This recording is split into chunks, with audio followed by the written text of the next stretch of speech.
ሰላም ተመልካቾች እንዴት ናችሁ? ፋና ሚዲያ ኮርፖሬሽን ከአዲስ አበባ ከተማ አስተዳደር አካባቢ ጥበቃ ባለስልጣን ጋር በመተባበር የወንዞች ዳርቻ ልማት ላይ ትኩረቱን አድርገን በተለይም ትኩረት ለወንዞቻችን በሚል መሪ ሀሳብ የተዘጋጀው ፓናል ውይይት አሁን ጀምሯል። በፓናል ውይይቱ ላይ ለመሳተፍ ደግሞ ከተለያዩ ተቋማት እንግዶች እዚህ ተገኝተዋል። እንግዶቻችን ስለመጣችሁ በጣም እናመሰግናለን። ተመልካቾቻችን እንግዲህ እናንተም በየቤታችሁ ሆናችሁ በተለይም የወንዞች ዳርቻ ልማት ላይ ትኩረት አድርገን ትኩረት ለወንዞቻችን በሚል መሪ ሀሳብ የምናደርገውን ውይይት በየቤታችሁ ሆናችሁ እንድትከታተሉን በድጋሚ እንጋብዛለን። በያላችሁበት ሰናይ ጊዜ። ውይይታችንን ከመጀመራችን በፊት አስቀድመን መነሻ ጽሁፍ ይቀርብልናል። መነሻ ጽሁፉን የሚያቀርብልን አቶ ለሜሳ ጉደታ በአዲስ አበባ ከተማ አስተዳደር አካባቢ ጥበቃ ባለስልጣን የአካባቢ ሕግ ተከባሪነት ዳይሬክተር ናቸው። እሳቸውን ወደ መድረክ ጋብዛለሁ። እሺ፣ ርዕሰ ጉዳያችን ትኩረት ለወንዞቻችን በሚል ላይ ነው አጭር ነገር የማቀርበው።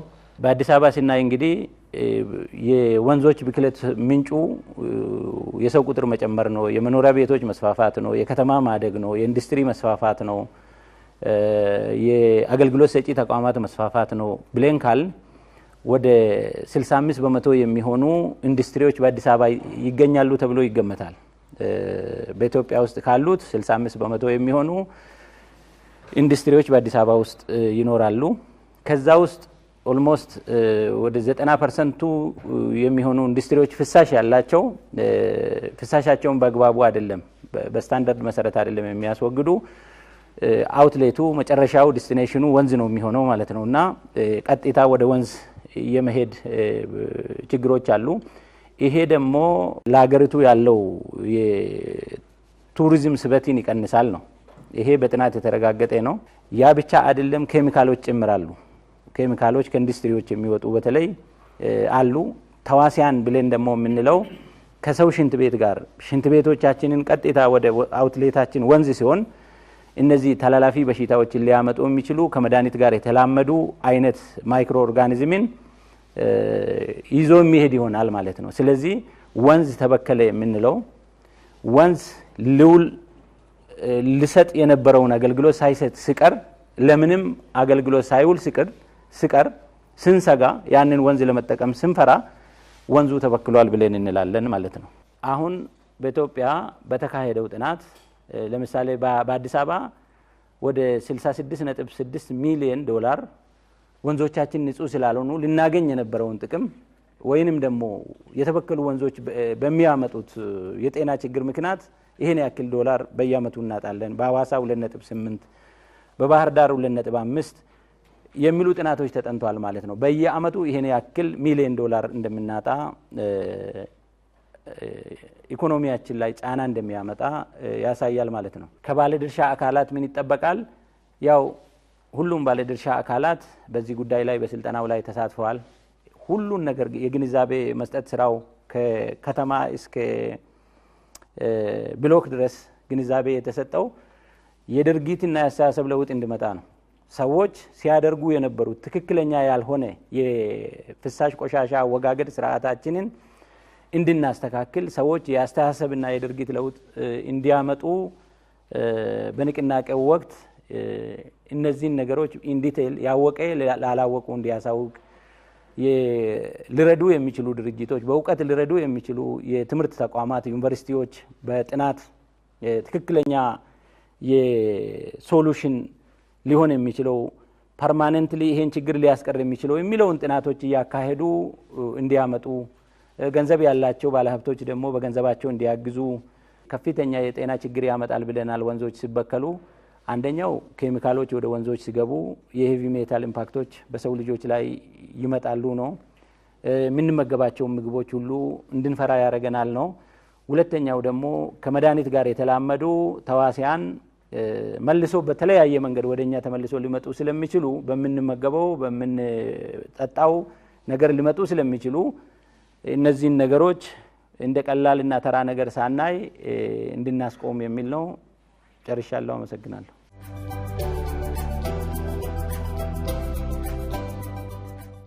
አቶ ለሜሳ ጉደታን ላቀረቡልን መነሻ ጽሁፍ እናመሰግናለን። ውይይታችንን እንቀጥላለን። አሁን እድሉን የምሰጠው ለቤቱ ነው። ወንዞች ልማት ላይ እየተሰራ ያለው ስራ የሀገራችንን ጸጋዎች ዋና ከሚባሉት አፈርንና የውሃ ብክለትን እጅግ በጣም የሚታደግ በመሆኑ በዚህ እኛ ባለንበት ዘመን ላይ ይህንን ለመስራትና ለማገዝ በዚህ ቦታ ላይ በመገኘቴ እኔ እድለኛ ነኝ እላለሁና በጣም አመሰግናለሁ። ክቡር ጠቅላይ ሚኒስቴራችን ዶክተር አብይ አህመድንም እጅግ በጣም አድርጌ ማመስገን ፈልጋለሁ። ሀሳቡን ያመነጩት እሳቸው ናቸው።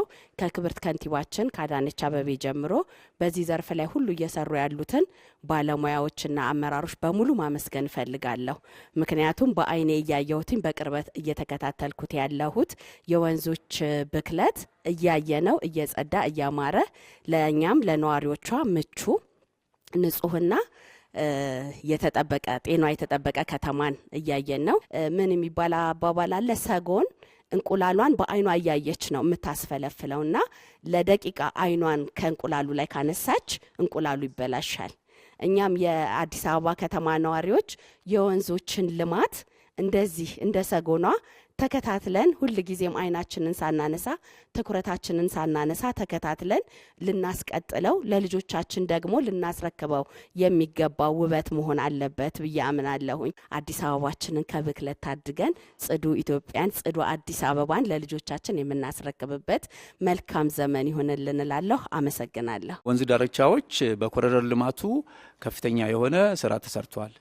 በተለይም ከላይኛው ተፋሰስ ላይ ያሉ አካባቢዎች ያለውን የአረንጓዴ በግሪን ሌጋሲ አረንጓዴ አሻራ አማካይነት ዛፎችን በመትከል እንደገና ደግሞ የአዲስ አበባ ቶፖግራፊ በጣም አስቸጋሪ ነው። ያን አካባቢ ደግሞ መልሶ በልማቱ ማልማት እዛ አካባቢ ለአፈርና ውሃ ጥበቃ የሚያገለግሉ ዛፎችን በመትከል ሳር በመትከል እና አካባቢውም ደግሞ ንጹህ ውብ ሰዎች የሚዝናኑበት የመዝናኛ ቦታዎች እንዲሆኑ ከማድረግ አንጻር ቢሮ ከፍተኛ ስራ እየሰራ ነው ያለው። ወንዝ ዳርቻ ብቻ ወንዝን ማልማት ብቻ ሰዎች ወደ ወንዝ እንዲሄዱ ሰው ከወንዝ የሚሸሽበት ዘመን ነበር። አሁን ሰው ወደ ወንዝ ልጁን ይዞ ህፃኑን ይዞ ወንዞች አካባቢ እንዲሄድ ያን አካባቢ ደግሞ ምቹ ከማድረግ አንጻር በተለይም የሚበክሉት ከንጽህና ቤት የሚወጡ ፈሳሾች ናቸው። በኮሪደሩ ብቻ ከ199 በላይ ቤቶች ተሰርተዋል፣ የመጸዳጃ ቤቶች። ስለዚህ ከወንዝ ከንጽህና ቤቶች የሚወጡ ቆሻሻዎችን ወደ ወንዝ ሰዎች እንዳይለቁ በተቻለ መጠን ግንዛቤን በመፍጠር እንደገናም ደግሞ በመሰረተ ልማት ከሌሎች ተቀናጅተን መሰረተ ልማቱም እንዲለማ እየተደረገ ነው። ስለዚህ ብክለትን በጋራ ነው እየተከላከልን ያለነው። ከወንዝ አሁን በአሁኑ ሰዓት ንጹህ ውሃ ለተክሎች እየተጠቀምን ነው ያለንበት። በዚህ ደረጃ አሁን ጥሩ ደረጃ ነው ማለት ይቻላል። የአዲስ አበባ ወንዞች የደረቅ ቆሻሻም ማከማቻ ነበሩ። እስከ ቅርብ ጊዜ ድረስ አዲስ አበባ ከሚያመነጨው የደረቅ ቆሻሻ ጥቂቱን ነበር በስነ ስርዓቱ ሰብስቦ ማስወገድ የሚችለውና ወንዞቹ የፍሳሽ ብቻ ሳይሆን የደረቅ ቆሻሻም ማጠራቀሚያ የነበሩበት ሁኔታ ነው የነበረው። ይሄ ደግሞ ታች ላይ ያሉትን ገበሬዎች ማህበረሰቡን በጣም በከፍተኛ ሁኔታ ሲጎዳ ነበርና አንደኛ ገበሬዎቹ ያንን ውሃ ለእርሻ ተጠቀሙበታል። ወንዞቹ ለከብቶቻቸው መጠጥነት ተጠቀሙበታል። ይሄ ሁሉ ዙሮ ዙሮ ምንድነው ያደረገው? ከብቶቹ ፕሮዳክቲቪቲያቸው እንዲወርድ፣ እርሻው ጤናማ የሆነ አትክልት እንዳይመረትበት፣ እህል እንዳይመረትበት ያደረገበት ሁኔታ ነው የነበረው ማለት ነው። አሁን ግን የተሰራው ስራ ይሄ የወንዝ ተፋሰስ ልማቱ እኔ እንደሚገባኝ ዘላቂ የሆነ መፍትሄ ይዞ መጥቷል የሚል ሀሳብ ነው ያለኝ። ምክንያቱም ወንዞቹ ፍሳሾች የማይገቡ ከሆነ አረንጓዴ ከሆኑ ውሃው የተጣራ ውሃ እየመጣ ይሄዳል ማለት ነው።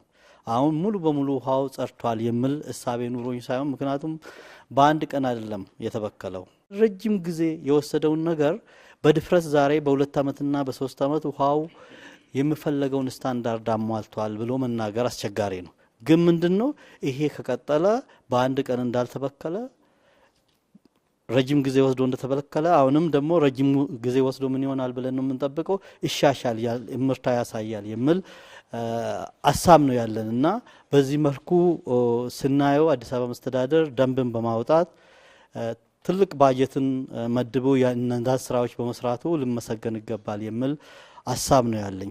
እንደ ፍትህ ቢሮ ከመጀመሪያው ጀምሮ ተሳታፊ ነበርን በዚህ ጉዳይ ላይ። የከተማ አስተዳደሩ ርዕስ አድርጎ ይሄ ጉዳይ የሰርቫይቫል አይነት ጉዳይ ነው በሚል ከልማት ጋር ተያይዞ ያው ደንቡም እንደሚያመለክተው የወንዞች ዳርቻ ልማት እና ብክለት ደንብ ነው። ስለዚህ ሁለት አይነት ዓላማዎች አሉት። የመጀመሪያው ልማትን መሰረት ያደረገ ነው። እንዴት አድርገን ነው የወንዞች ዳርቻዎችን አልምተን ለጥቅም ላይ የምናውላቸውን የሚለው የያዘ ነው። ከዛ በኋላ ከብክለት ጋር የተያዙትን ደግሞ ብክለቶች እንዴት እንከላከል የሚል ነው።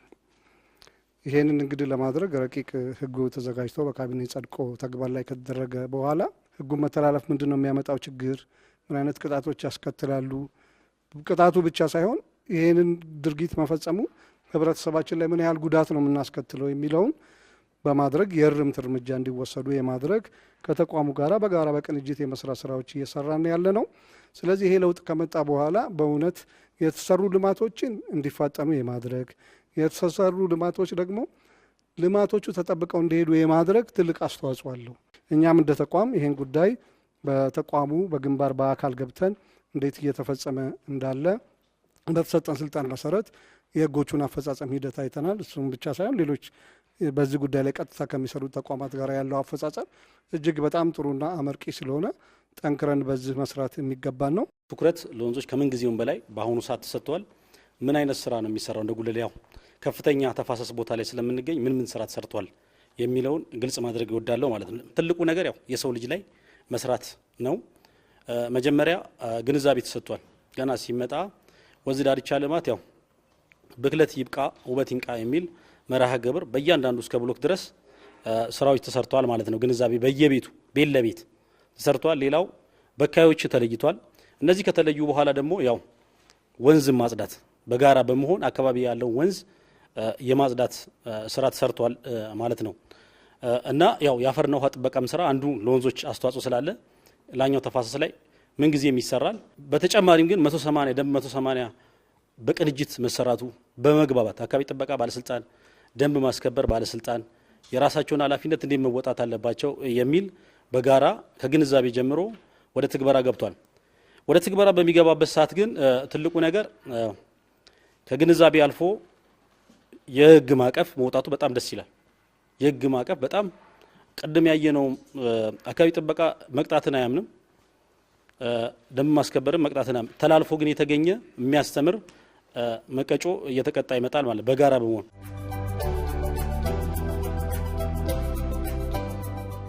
ይህን የብክለት ታሪክ እስከዛሬ መቀየር አልቻልንም ነበር። አሁን ግን ወቅቱ ዘመኑ የወንዞቻችን ነው ተብሎ መወሰድ አለበት።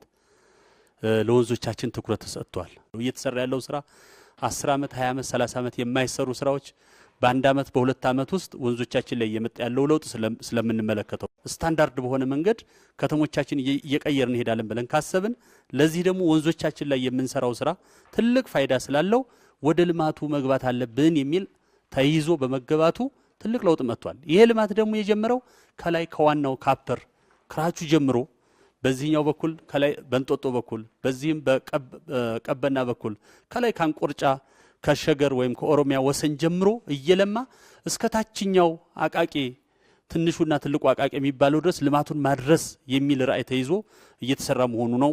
ይሄ ውስጡ ብዙ ስራዎች አሉ። አንደኛ ስማርት በሆነ መንገድ እንዲሰሩ በዘላቂነትና በቀጣይነት እንዲሆን ተደርጎ እየተሰራ ነው ያለው። ዝም ብሎ ልማት አይደለም፣ ለአጭር ጊዜ አይደለም።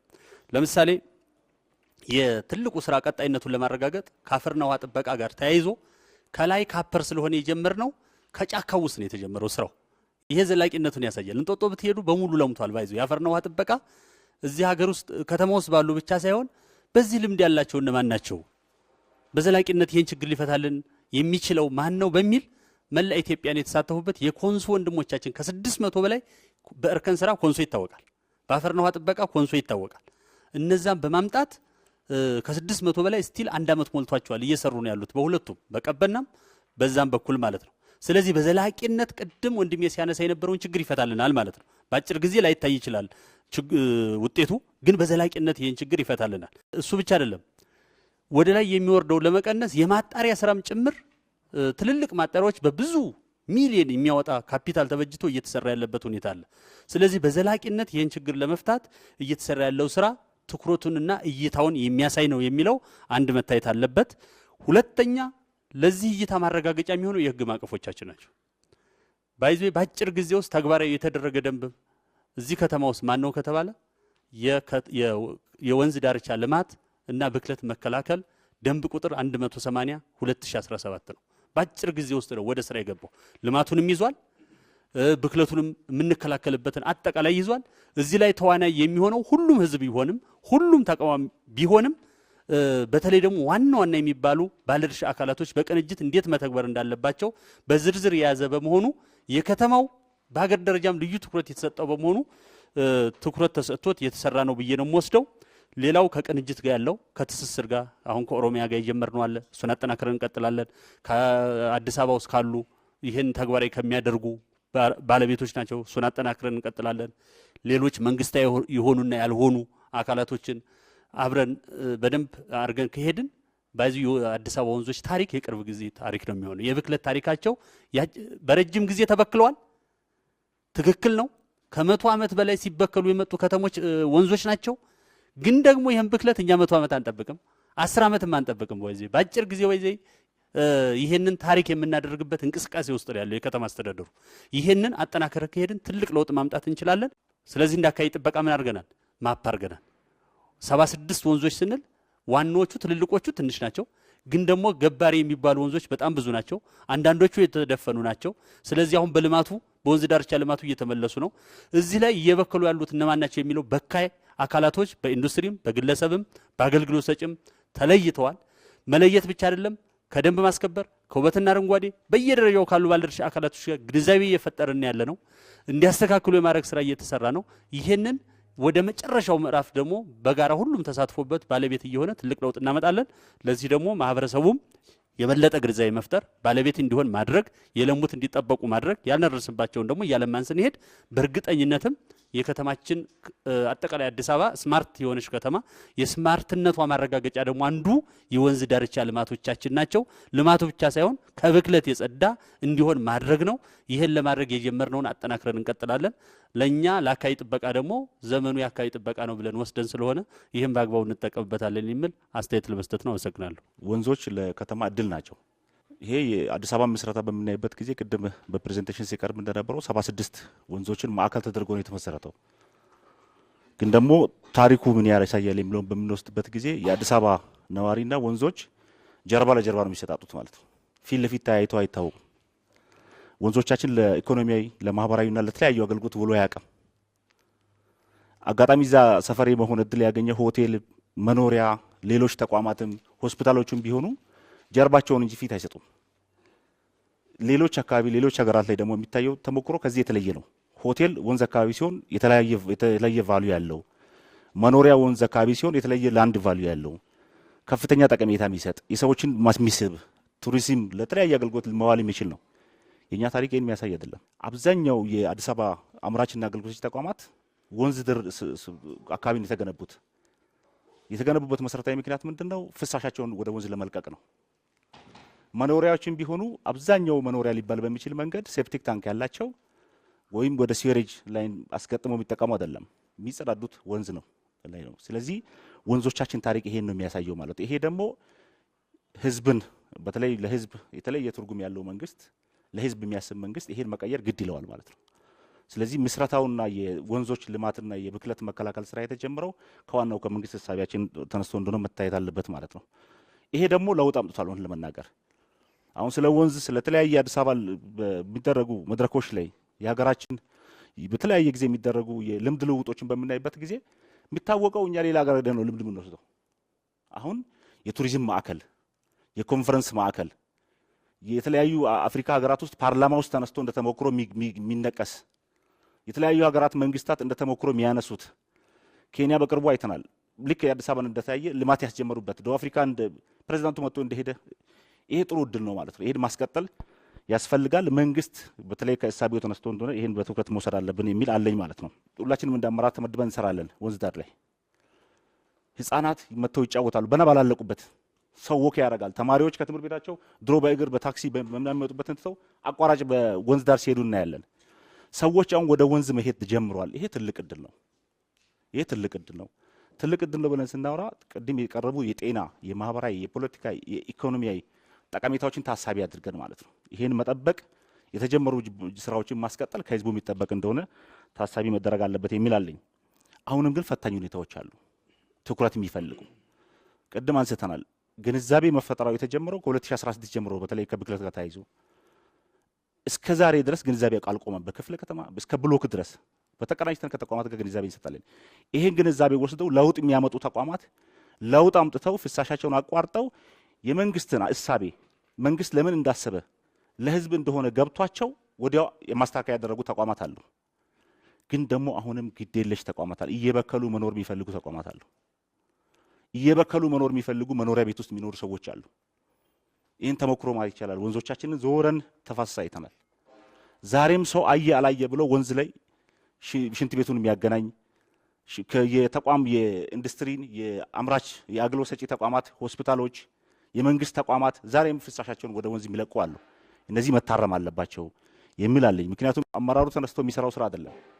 በጣም የተደራጀ ቴክኒካል አድቫይዘሮች ያሉበት በዚህ ዘርፍ ላይ እውቀት ያላቸው ዩኒቨርሲቲዎች፣ የሌላ ሀገር ተሞክሮ የሚሰጡ ሰዎች መተውበት ጭምር ምን አይነት ስትራክቸር ነው ምን ጋር የሚሆነው ምን አይነት ዛፍ ነው ምን ጋር መተከል ያለበት የሚል የተደራጀ ከተሞክሮም እየተወሰደ ማለት ነው። ባይዚ ይሄ ደንብ በሚወጣበት ጊዜ ክብርት ከንቲባና ቲማቸው ሌላ ሀገር ሆኖ ነው ስለዚህ ደንብ ከአቶ ዲዳ ጋር ኮሙኒኬት ያደርጉት ማለት ነው። ስለዚህ ብዙ ተሞክሮ እየተወሰደ ብቻም ሳይሆን በቴክኒካል አድቫይዘሮች እየተመከረ የሚሰራ ከመሆኑ ጋር ተያይዞ የሚቀሩ ስጋት የሚፈጥሩ ስትራክቸሮች የሉም። ሁሉንም አይነት ስትራክቸሮች የያዘ እንደሆነ ታሳቢ መደረግ አለበት የሚላለኝ። አሁንም ግን በተለይ ማህበረሰቡ አዲስ አበባን ለልጆቻችን አዲስ አበባን ለትውልድ ለቀጣይ ትውልድ አዲስ አበባ የኢትዮጵያ ብቻ አይደለችም፣ የአፍሪካ ከተማ ነች። አዲስ አበባ የዓለም ከተማ ነች፣ ሶስተኛ ዲፕሎማቲክ ከተማ ነች። ስለዚህ የኛ ከተማ ብቻ አይደለችም፣ መበከል የለብንም የሚለው ነገር ላይ ግንዛቤ ወስዶ ይሄ ፖለቲካ አይደለም ይሄ ጤና ነው የሚለውን ከመውሰድ ህዝቡ ከመንግስት ጎን መሆን አለበት የሚል ጥሪ ለማስተላለፍ ነው። አመሰግናለሁ። እኛም በጣም ነው የምናመሰግነው። ሁላችሁም ለሰጣችሁን ሀሳብ ግብአት እጅግ እናመሰግናለን። የማጠቃለያ ሀሳቡን የአዲስ አበባ ከተማ አስተዳደር አካባቢ ጥበቃ ባለስልጣን ዋና ስራ አስኪያጅ አቶ ዲዳ ድሪባ ይሰጡናል። ወደ እሳቸው እንሄዳለን። በህገ መንግስታችን ላይ ማንኛውም ዜጋ ንጹህ እና ለኑሮ አመቺ በሆነ አካባቢ የመኖር መብት እንዳለው ይደነግጋል። ይሄንን ወስደው ክቡር ጠቅላይ ሚኒስትራችን አዲስ አበባን እንደ ስሟ ውብ ጽዱ አበባ እናረጋታለን የሚል ራዕይ ሰንቀው ራዕያቸውንም ለአመራሮች በሙሉ ለህዝብ በሙሉ በማጋራት ሀብለው ይህን ስራ የጀመሩት በገበታ ለሸገር በእንጦጦ ወንዝ ላይ በወዳጅነት ፓርክ ላይ ነው የተጀመረው ማለት ነው። እዛ የተጀመረው ስራ ተሞክሮ ሆኖ ሰፍቶ ዛሬ የምናየው ደረጃ ደርሷል። ስለዚህ ይህን ራዕይ በመጋራት የአዲስ አበባ ወንዞች እንዴት ከብክለት እንከላከል የሚለው ሀሳብ ከዚሁ ሀሳብ የሚመነጭ ሆኖ በሁለት አቅጣጫ ስራዎች ሲሰሩ ነው የነበሩት። አንደኛ በልማት ነው። በልማት ሲባል የኮሪደር ልማት አለ፣ መልሶ የማልማት ልማት አለ፣ እንደገና የወንዞች ዳርቻ ልማት አለ። እነኚህ በከፍተኛ ሁኔታ የአዲስ አበባ ወንዞችን ከብክለት ለመከላከል ጠቅመውናል ማለት ነው። በዚህ ጉዳይ ምንድነው የተሰራው ሲባል ያው ሁላችንም የምናውቀው የኮሪደር ልማቱ እና የመልሶ ማልማት ስራው ግልጽ ነው፣ ይታወቃል። የወንዞች ዳርቻ ልማት ሁለት ትላልቅ ወንዞችንና 6 አነስተኛ ገባሮችን በመለየት እንደ ኮሪደር ስራ ተይዞ አመራር ተመድቦለት በጀት ተመድቦለት በቂ ሀብትና የሰው ኃይል ተመድቦ ሲሰራ ነው ቆየው። እሱ ከፍተኛ ለውጥ አምጥቷል በወንዞች ብክለት መከላከል ላይ ማለት ነው። ሁለተኛው እንደ አጋጣሚ ሆኖ አዲስ አበባ ብዙ ወንዞች አሏት። እኔ በዓለም ላይ እንደ አንድ ከተማ ሆኖ ይህን ያህል ወራጅ ወንዝ ፍሬሽ ዋተር የሚባለው ወራጅ ወንዝ 76 የሚደርሱ ለተለያዩ አገልግሎት ሊውሉ የሚችሉ ወንዞች ያላት ከተማ አንድ ከተማ እኔ ያለ አይመስለኝም፣ አልደረስኩበትም። ስለዚህ ባለን የተፈጥሮ ዘጋ በውሃው በወንዞቿ የታደለች ከተማ ናት። እነኚህ ወንዞች እንዴት ይተዳደሩ፣ የህግ ማዕቀፍስ አያስፈልጋቸውም ወይ ብለን ተነጋግረን በከተማ ደረጃ ታምኖበት ልምድም ከሌሎች ሀገርም ተወስዶ ለብቻቸው ህግ ሊኖራቸው ይገባል ተብሎ የወንዞች ዳርቻ ልማትና ብክለት መከላከል ደንብ ቁጥር 180/2017 ረቆ ጸድቆ ወደ ስራ ከገባን ቆየን ማለት ነው። ይሄ ከሆነ ቀጣይስ ምንድነው የሚሰራው የሚለው ነገር ትኩረት ባደርግ ነው የሚሻለው። የተሰሩ ስራዎች በብዛት ተገልጿል። ቀጣይ ምንድነው የምንሰራው? ምን መስራት አለብን የሚለው አንደኛ የግድ የግንዛቤ ስራ ተጠናክሮ መቀጠል አለበት። ሁለተኛው ለዚህ ወንዞቻችን ከብክለት ለመከላከል ግንዛቤ እንዳለ ሆኖ ልማቱ ግን በጣም አጋዥ ነው። በእቅድ ያልደረሰባቸው ወንዞቻችንን በእቅድ ማልማት አስፈላጊ ነው የሚሆነው። ይሄ ወደፊት የሚከድበት ነው ማለት ነው። ሌላው ብክለቱን ለመከላከል በተለይ ከምንጩ ለማድረቅ አስፈላጊ የሆኑ መሰረተ ልማቶች አሉ። እነኚህ አስፈላጊ የሆኑ መሰረተ ልማቶች በመንግስት የሚሰሩ አሉ። ለምሳሌ እንደ ስዌሬጅ ላይን፣ የፍሳሽ ማስወገጃ መስመር፣ የፍሳሽ ማጣሪያ ፕላንት፣ እነኚህ በመንግስት በተለይም ዶሜስቲክ ዌስት ለምንለው ከእያንዳንዱ ቤተሰብ ለሚወጣው ቆሻሻ መቀበያና መልሶ ማጣሪያ እና ከተጣራ በኋላ ደግሞ ወደ ወንዝ ለማልቀቅ ያን ትክክለኛውን ፕሮሰስ አካሄድ ሄዶ ወደ ወንዝ እንዲገባ በመንግስት የሚሰራ ስራ ነው ማለት ነው። ባለሀብቶችም በእያንዳንዱ በኢንዱስትሪያቸው፣ በፋብሪካቸው፣ በአገልግሎት ሰጪ ተቋማቸው የሚመነጨውን የፍሳሽም ሆነ የደረቅ ቆሻሻዎችን በአግባቡ የማዝ ኃላፊነት አለባቸው። በተለይም ፍሳሽ ቆሻሻዎች ቀጥታ ወደ ወንዝ እንዳይገቡ መልሶ ማጣሪያ ትሪትመንት ፕላንት በማዘጋጀት ደረጃውን የጠበቀ ውሃ በተፈቀደላቸው ጊዜ ወደ ወንዝ የመልቀቅ ስራ መስራት ይጠበቅባቸዋል። ለዛ ደግሞ መሰረተ ልማት ያስፈልጋል። ያን መስራት አለባቸው ማለት ነው። ሶስተኛ በነዋሪው የሚያመነጩትን ፍሳሽ ቆሻሻ ደረቁን በአግባቡ ይይዛሉ ብዬ አስባለሁ። ፍሳሽ ቆሻሻውን ግን የመንግስት ፍሳሽ መስመር እነሱ ጋር ካልደረሰ ሴፕቲንግ ታንክ ገንብተው ትክክለኛ ሽንት ቤት እና ትክክለኛ ሴፕቲ ታንክ በመገንባት ከዛ በማስመጠጥ ምንም ነገር ወደ ወንዝ ሳይገባ ለዚህ በተዘጋጀ ቦታ ላይ አድርሰው መጠቀም እንዳለባቸው ይሄን ማድረግ አለባቸው በቀጣይ ማለት ነው። ይሄን ደግሞ የሚያደርጉትና የማያደርጉትን በአካባቢ ጥበቃም በክፍለ ከተማ በደንብ ማስከበርም እየተለየ ነው የሚሄደው። ስለዚህ ይሄ ቀጥሎ በስፋትና በጥንካሬ የሚሰራ ስራ መሆን አለበት። ሌላው ከሸገር ሲቲ ጋራ ወይም ከአዲስ አበባ ማነው ከኦሮሚያ ክልላዊ መንግስት ጋር በቅንጅት የምንሰራቸው ስራዎች ይኖራሉ። ወደፊት ተገናኝተን እንሰራለን። ከአዲስ አበባ ከተማ የሚወጣው ፍሳሽ እየቀነሰ ነው ያለው። ብክለቱ ቀንሶ የተፈለገው ደረጃ ላይ ደርሶ ለመጠጥ እንኳን ውሃ እንኳን ባይውል በእንስሳትና በእጽዋት ላይ ጉዳት በማደርስበት ደረጃ ላይ ለማድረስ በጋራ ተባብረን መስራት አለብን። ከአዲስ አበባ ውስጥ የሚወጣው ጥሩ ስራ ጀምረናል። አላዳርስንም፣ የማዳረስ ስራ እንሰራለን። ሁለተኛ ከሸገር ሲቲ ወደ አዲስ አበባ የሚመጡ ወንዞች አሉ። የገፈርሳ ወንዝ ቡራዮ አካባቢ ያለውን ታጠቅ አካባቢ ያለውን ኢንዱስትሪ እዛ አካባቢ ያለውንም ብክለት ይዞ ይመጣል፣ ወደ አዲስ አበባ ይገባል። እዛ ጋር ቢያዝ እዛም ተመሳሳይ ስራ ብንሰራ ይቀንሳል ማለት ነው ሎዱ። ሁለተኛው ከለገጣፎና ለገዳዲ ጭምር ነው ወደ አዲስ አበባ ወንዝ የሚመጣው። እዛም አካባቢ ተመሳሳይ ስራ መስራት አለብን።